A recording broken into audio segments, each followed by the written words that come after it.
Hi నేస్తమ్మా, ఈరోజు మనం ఎంతో టేస్టీగా వెల్లుల్లి కారంతో చిక్కుడుకాయ వేపుడు తయారు చేసుకుందాం. అంటే ముందుగా వాడికి కావలసిన పదార్థాలు: చిక్కుడుకాయ, ఆనియన్, పచ్చిమిర్చి, ఉప్పు, తిరుగుమాత గింజలు, పసుపు. కారానికి కావలసిన పదార్థాలు: ఎండుమిర్చి, కరివేపాకు, జీలకర్ర, ధనియాలు, మెయిన్ ఇంగ్రీడియంట్ వెల్లుల్లి. తయారీ విధానం చూసేద్దాం రండి. మనం ముందుగా చిక్కుడుకాయలు, సాల్ట్ రుచికి సరిపడా, అలాగే వాటర్ వేసుకొని మూత పెట్టి ఉడికించుకుందామండి, ఒక విజిల్ వచ్చేంత వరకు. ఇప్పుడు మనం చిక్కుడుకాయ వేపుడికి వెల్లుల్లి కారం తయారు చేసుకుందామండి. ముందుగా స్టవ్ ఆన్ చేసి బాండీ పెట్టుకుందామండి. బాండీలో కొద్దిగా ఆయిల్ వేసుకున్నాము. ఆయిల్ వేడయ్యాక ఎండుమిర్చి వేసి వేయించుకుందామండి. మిర్చి వేగాయండి, తీసి పక్కన పెట్టుకుందాము. వెల్లుల్లి వేసుకుందామండి.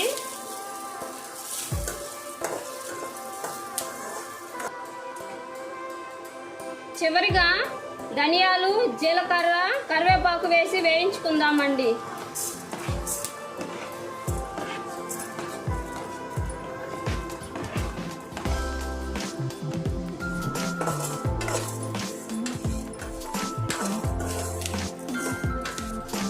వెల్లుల్లి, జీలకర్ర, ధనియాలు, కరివేపాకు వేగాయండి. మనం స్టవ్ ఆఫ్ చేసి దించేసుకున్నాము. మనం కారం ప్రిపేర్ చేసుకున్నామండి. ముందుగా వేయించుకున్న మిర్చి వేసుకున్నాము, అలాగే ధనియాలు, కరివేపాకు, జీలకర్ర, వెల్లుల్లి వేసుకున్నాము.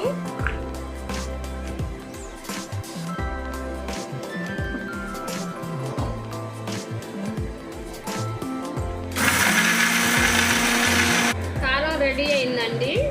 తాలింపు వేసుకున్నామండి. ముందుగా స్టవ్ ఆన్ చేసి బౌల్ పెట్టుకున్నాము.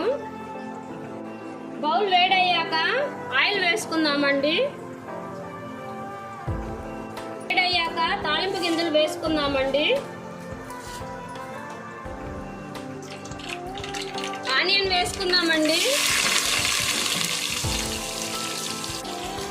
అలాగే పచ్చిమిర్చి వేసుకొని కలిపెట్టుకున్నాము. కరివేపాకు వేసుకున్నాము. మన తాలింపు వేగిందండి. ఇప్పుడు మనం ఉడికించుకున్నటువంటి చిక్కుడుకాయలు వేసుకున్నాము.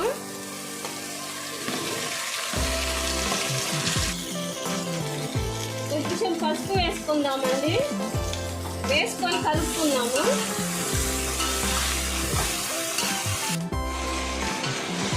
ఇప్పుడు ఈ విధంగా మనం ఆయిల్లో 2 నిమిషాలు వేయించుకుందామండి.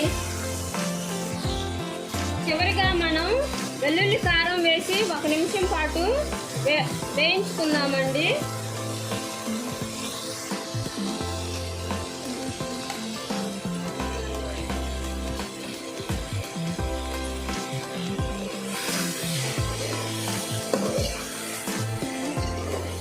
కారం వేసుకున్నాక మనం స్టవ్ సిమ్లో పెట్టుకున్నామండి. మన చిక్కుడుకాయ వేపుడు రెడీ అయిందండి. చూసారా, నోరు ఊరించేస్తుంది. ఇలాంటి మరిన్ని వీడియోస్ కోసం మన ఛానల్ని సబ్స్క్రైబ్ చేయండి, లైక్, షేర్ అండ్ కామెంట్ చేయండి.